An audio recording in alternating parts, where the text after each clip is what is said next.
Hey everyone, Derek Barris here. Thanks for tuning in to the EarthRise podcast. I do mention in the beginning of this podcast that it is also a video podcast made for YouTube.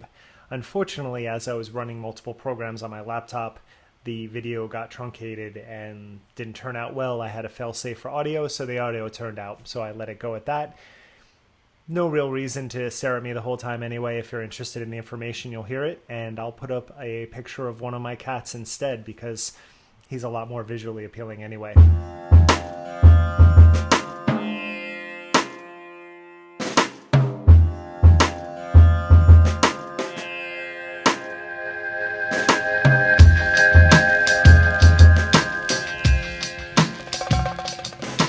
Hello everyone, welcome to the EarthRise podcast. This is Derek Barris, also coming in video form this time. There is a reason for that, which I'll get to in a moment.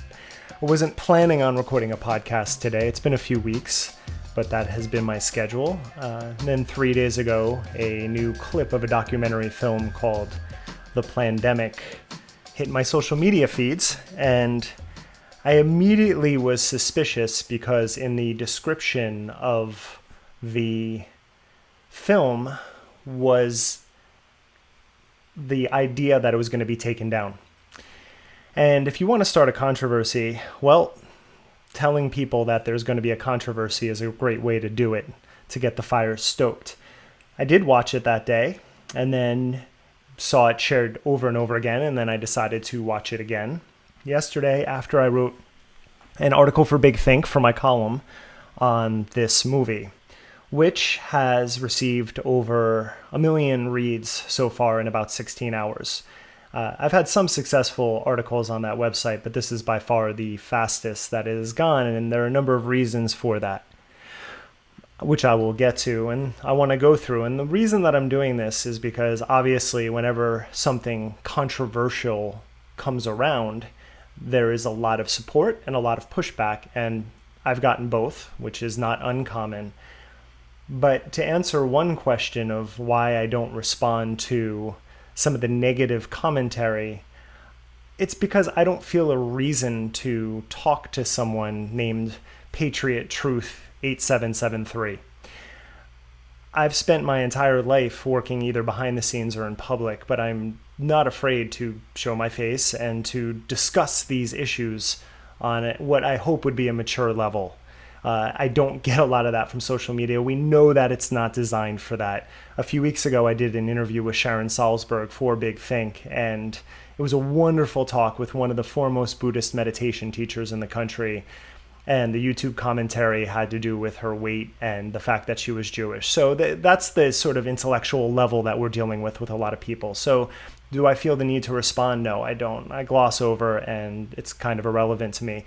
But that said, I very much appreciate good dialogue and discourse. None of us grows without that. Debate is very important. In fact, if you ever have taken a debate class, you will know that you might be given a topic that is the exact opposite of what you believe, and you have to argue that convincingly. I think we'd be in a much better place in our society if everyone was just forced to take a debate class. I know people don't like the word forced. If they were asked, required maybe to get a degree, whatever it is. But it's very important to look at things and not have that emotional reactivity. Now we know that these mediums and platforms that we are discussing this on want us to react quickly. That's the whole design. Now, before I dive into this article, I will address one other thing, and we should be clear on this. The reason we're in the shape that we're in, the situation that we're in America right now, is because 3 years ago, this country elected an unqualified sociopath for president, and we are seeing the consequences of that now. We've watched them unfold for many years, and now when we're all collectively in a situation where we need guidance, we don't have it. We don't have leadership. This isn't fake news. This isn't a debate. Talk to some people in healthcare and emergency room services about their ability to provide tests and get equipment. It is a no-brainer. And the fact that we even have to have discussions like the Plandemic, just shows how far away from the actual focus of what we need to be talking about has gone. It shifted, and that's what happens when an administration creates confusion. I've watched many liberals and people, and I definitely consider myself politically liberal, just repeat right-wing talking points over and over again because there's so much confusion, and I understand that. And I think more than anything else, what we need to recognize is we are all in a very scary situation right here. I don't have beef with anyone about that. There's room for, like I said, debate and discussion and dialogue, and it should be had. But when you are scared, when you are confused, it's like the cat that gets trapped in the corner. The first thing you want to do is lash out and not actually try to talk to the assailant. So when people want to engage in dialogue, I'm happy to do that. Over the years, I've written thousands of columns for Big Think at this point, and in my life, for a variety of publications.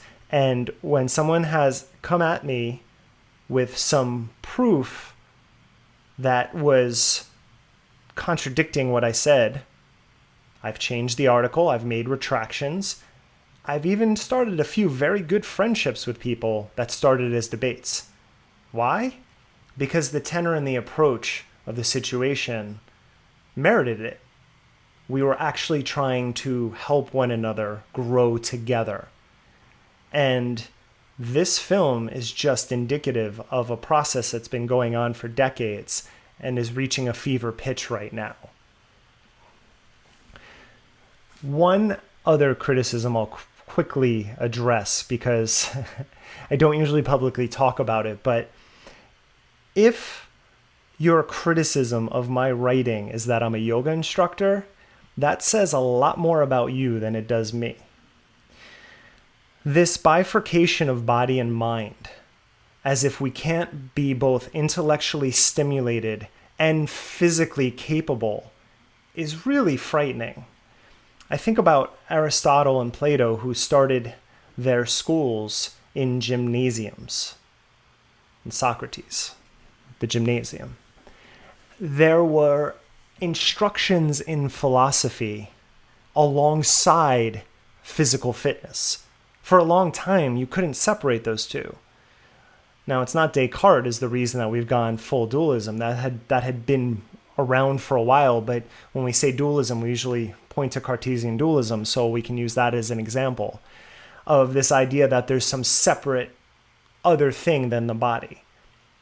If you want to take care of yourself, you have to take care of your body and you have to take care of your intellect. That is just common sense. I have worked in journalism since 1993, and I have worked in fitness since 2004. And my whole life has involved both. I would spend my days reading books and then going and playing sports. They never were separate in my mind or in my body. So just a little bit of research. But like I said, when I see that commentary, and it's very prevalent, it's the predominant amount of feedback that is criticizing me that I've seen so far has been that I'm a yoga instructor. Maybe you should try it. I don't know. Maybe you can learn something. I don't know. I don't want to get into that conversation, but just know that that's not a gotcha moment. That's just ignorant. We need to take care of ourselves, period. Now, specifically to this film, it opens up talking about Godwin's law, which is just the fact that every online conversation at some point turns into a discussion of Nazis. And Mike Godwin had said that when that happens, the debate is over. Like, you've just basically shown that you cannot actually sustain a credible argument. You've just defaulted to something. And he does make some exceptions, as I write about. And some people have already criticized me for that, which is, it's not my theory. But besides that, it's what the Plandemic actually opens with in the description. So from jump, we're talking about Nazis right away. What does that say about the argument? I'll leave that to you. But if you're going to come at me criticizing that, I don't know. I'm not anti-Semitic. I don't really get into those arguments. So you can keep that one for yourselves. But let's get into the actual criticism of the film, because this is what's really important and what I think is just been lost by so many people I see posting this who probably didn't know who Judy Mikovits was before the film came out, but are championing her and saying she's this and that. There are dozens of links in my article, and that was intentional because there is some commentary that I've provided, but most of it is just stuff that has been out for decades about this woman and the agenda. Now, I framed the article, The Anti-Vax Agenda of the Plandemic, and there's a point in the film where Mickey Willis asks Judy, is she anti-vax? And she just, no. But look at the evidence. She co-wrote her new book, which this is very much a promotional video for her new book. She co-wrote it with a known anti-vaxxer, published by a publishing house whose founder is admittedly anti-vax. That is linked to there, and part of the money that is derived from that house is put towards those initiatives.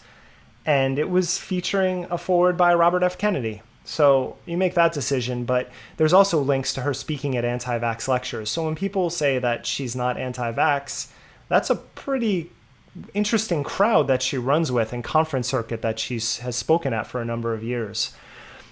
Now, with the vaccine thing, and this is the biggest sort of contention that I'm finding, and this is something that I have written about, and it doesn't surprise me that this article and the film took off on the level it is as it has, because this vaccination argument has been around since 1993 now. And that was because of Andrew Wakefield's work. And again, there is plenty of reporting showing that not only when he was trying to create a link between vaccines and autism, that the study could not be replicated and there were tons of problems and it was retracted, but he had also taken out a patent on a single jab measles vaccine. So if you're out there saying vaccines aren't working, but then you're patenting a vaccine for the problem that you're saying it's not working for, again, you decide, pretty obvious here. All right, so let's move on from that. Well, no, I'm sorry. I'm trying to keep my thoughts in order here. With the vaccinations, humans have been evolving for millions of years. We know that. Basic evolutionary biology. Homo sapiens came about roughly 350,000 years ago. I'm going by Daniel Lieberman over at Harvard's estimates on that. So that's how long some version of us in our present form has been evolving. It took us until the 19th century to get to 1 billion people on this planet. So you're talking about 350,000 years of evolution to reach a certain number.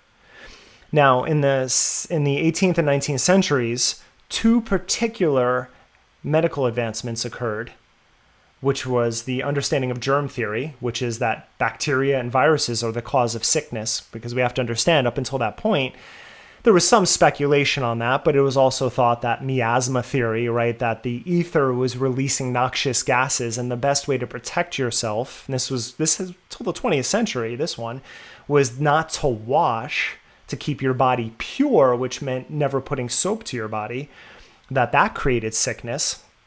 So germ theory helped to dispel that. And the other one was vaccines by Louis Pasteur, used Edward Jenner's term when he showed that for the cowpox vaccine, how it worked. And so that's where that originates. Now, when you have germ theory and vaccines, we get to 1 billion people. Then within 127 years, we get to 2 billion people. And around that time, when we get to 2 billion, there is the invention of antibiotics. And that was about roughly 80, 90 years ago. Now we're at 7.7 billion. If you want to understand why we got to where we are now at that sort of proliferation of population, it's germ theory and it's vaccines, antibiotics, and then technology, of course. right? The invention of the microscope led to the discovery of germ theory, right? The steam engine allowed for global trade, which also helps to move viruses around. It's a very complicated discussion. But those two markers in science are the reason that we have 7.7 billion people. Now, in the 1980s, there was an interesting campaign, a charity campaign, you might remember. It was all based around We Are the World, that song that still you can find on YouTube. And the idea was to help to raise a lot of money to help feed people in Ethiopia.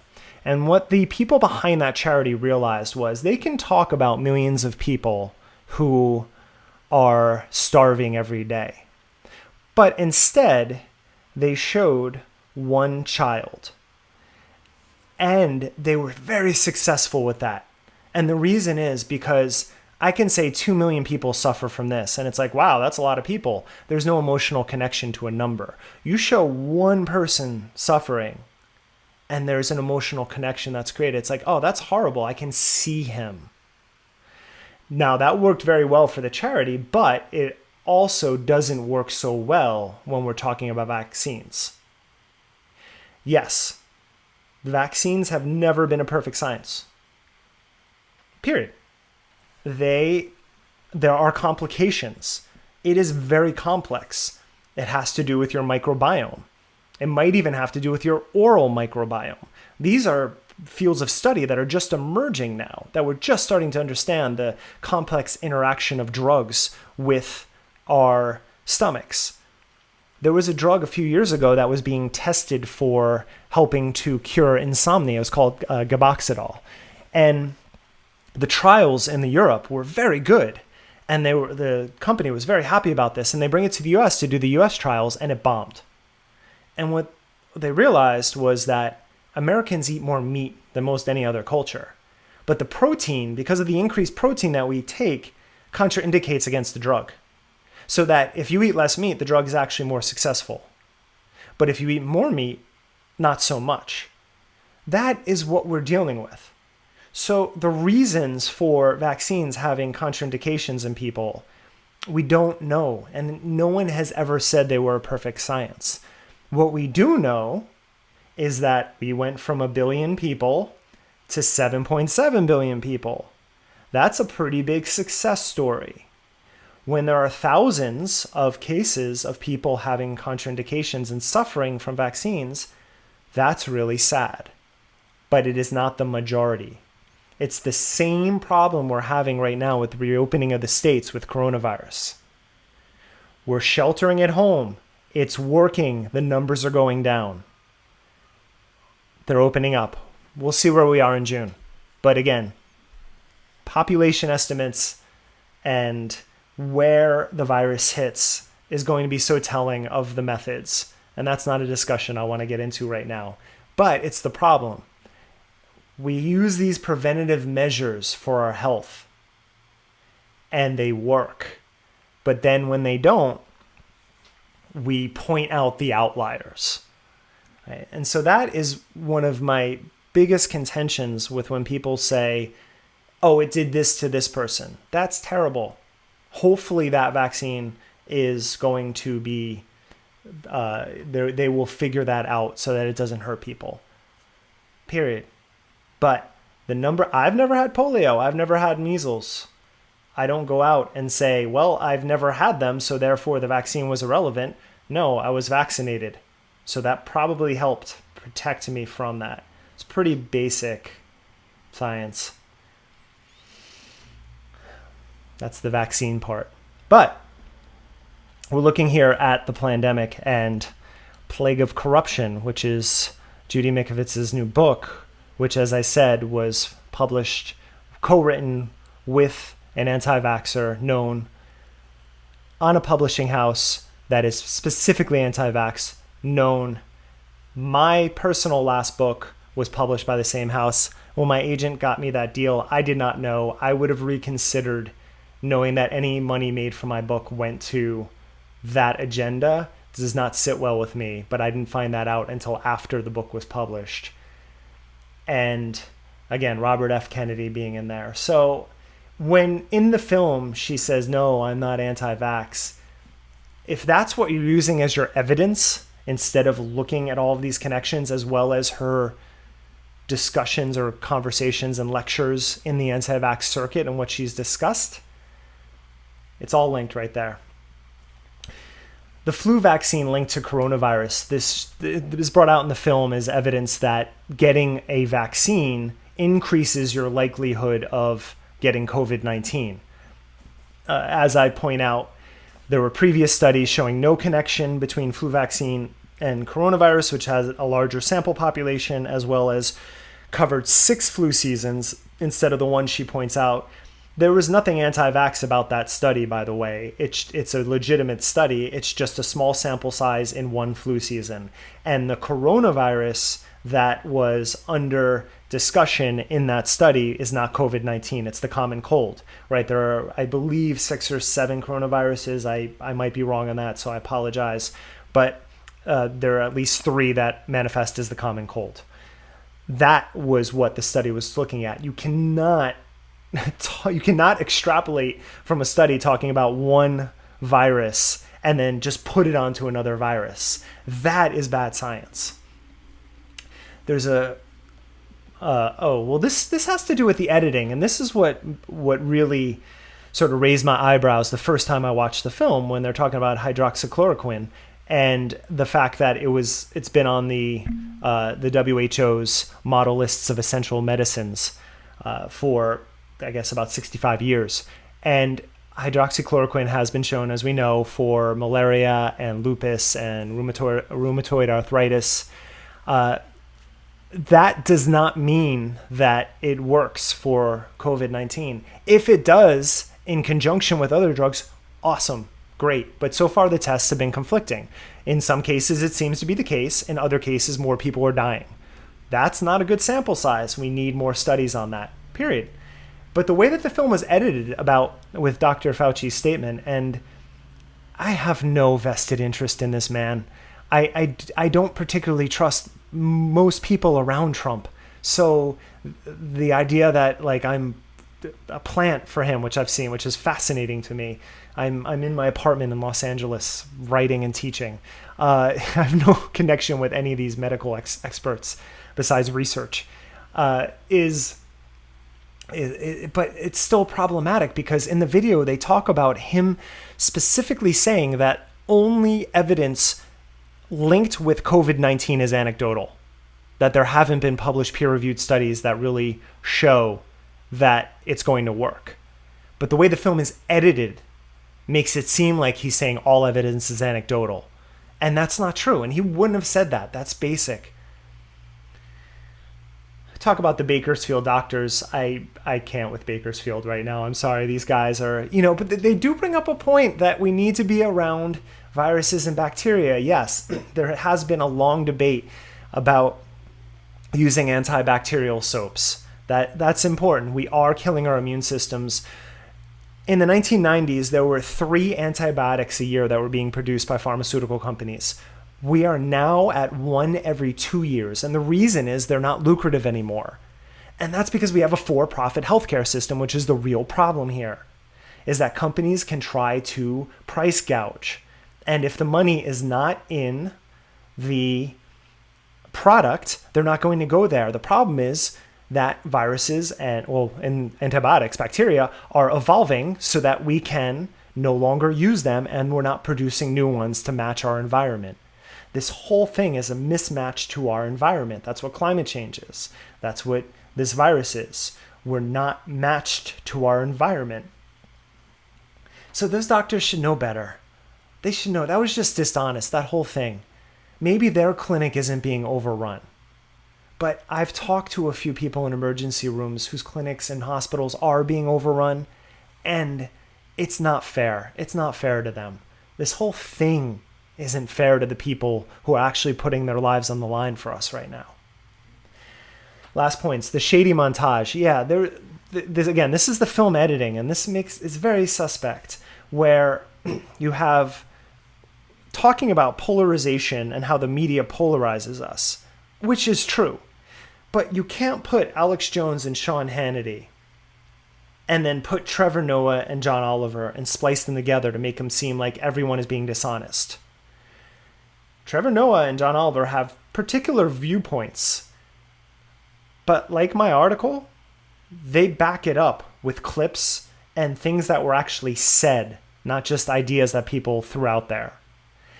And when Alex Jones, when he goes on and starts talking about cannibalism and feeding his neighbors to his daughters, and you're putting that up against Trevor Noah as misinformation, you gotta, seriously? I mean, seriously, this is the film you're proud to show to people? Okay. There was a section where I said this, and I have met Mickey Willis when I was the creative director of a festival called the Tadasana Festival of Yoga and Music, and he was one of the speakers. I've had lunch with him and ran into him one other time in Ojai. And so it's been around the sphere.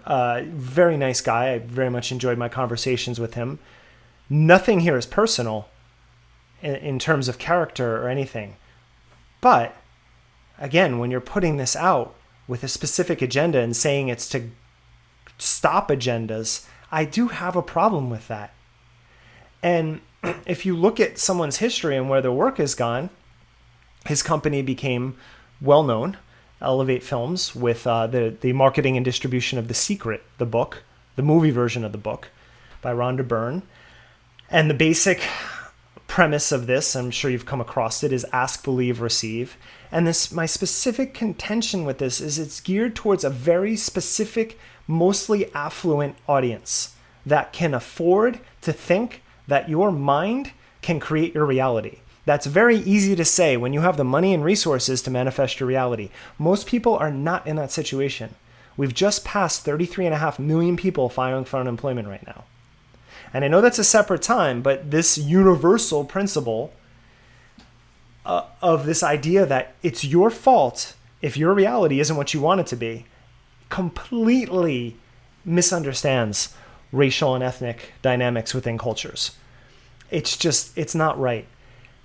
I wish the people who were up in arms about this film were up in arms about Ahmaud Arbery, right? The jogger in Georgia who was caught on film just being shot for jogging.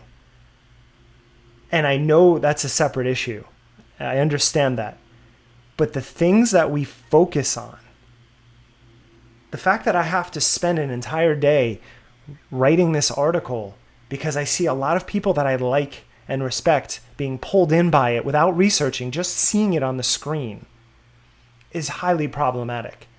And when you come from a place where you think that it's only your mind that manifests your reality, you are sadly mistaken. Yes, it is true. I mean, we can talk about Abraham Maslow and his hierarchy of needs. He lived in a concentration camp, and he became one of the most important psychologists of the 20th century. And he noticed something in the concentration camps, that the people who fared better were the people who remained positive about their situation. True, but they recognized their situation, and that was an environmental condition that they were in. It's not just your thoughts, it's your environment that you're in and how your thinking works within that environment. If you are ignorant of the environment that you're in, you're not going to manifest your reality unless you have the resources to do so, which is why The Secret was so popular among a certain demographic. So that's the history. And when you take that approach to filmmaking, what do you think you're going to churn out? The film ends, this clip, I know it's not the whole film. Can't wait for that. The clip ends with Dr. Fauci speaking, I believe it was at Georgetown at a commencement address. And he says, we're going to have a pandemic, a surprise outbreak. And they it's that film's gotcha moment where they're like, see, he's behind it. I posted a link to a 2007 review from researchers in Hong Kong talking about how a coronavirus was going to evolve from an exotic animal market in southern China. Barack Obama, it's been shown widely, has warned about this. Besides North Korea, it was one of his biggest concerns with Trump taking over the presidency. And now we're living through it. It wasn't planted. I'm not going to touch the whole laboratory thing. It doesn't appear that anything to do with a laboratory was involved. We have been dealing with viruses from animals for 12,000 years. And that was when we began domesticating them. Our interactions with animals started then. All pandemics, for the most part, come from our interactions with animals. But yes, people are experimenting with these viruses in laboratories. And that's why I'm not confident enough to say that 100% it wasn't there. From what I've read from virologists, it doesn't seem to be the case. And I will continue that until I'm shown otherwise. But Judy Mikovits has been on an anti-Fauci campaign for years. This is what her book is. This film is selling her book. And it's selling the eventual film that's going to come out of this. It's promotional. And when that's where you're starting, the idea that he's the mastermind behind it, the reason we're in the situation that we're in is from a government that doesn't care and is incapable of helping us get through this. There are other countries that have done a tremendous job at flattening the curve and keeping their population safe. I feel lucky living in California because our government has been proactive. I live in the city, the first city that allows for testing for everyone, whether you're symptomatic or not. And hopefully antibodies will follow, and then we can actually really start to reopen with some sense of comfort knowing our situation. But we gotta do better. I'm not out here trying to fight people on this. I don't have an agenda other than just keeping our heads on straight. That's it.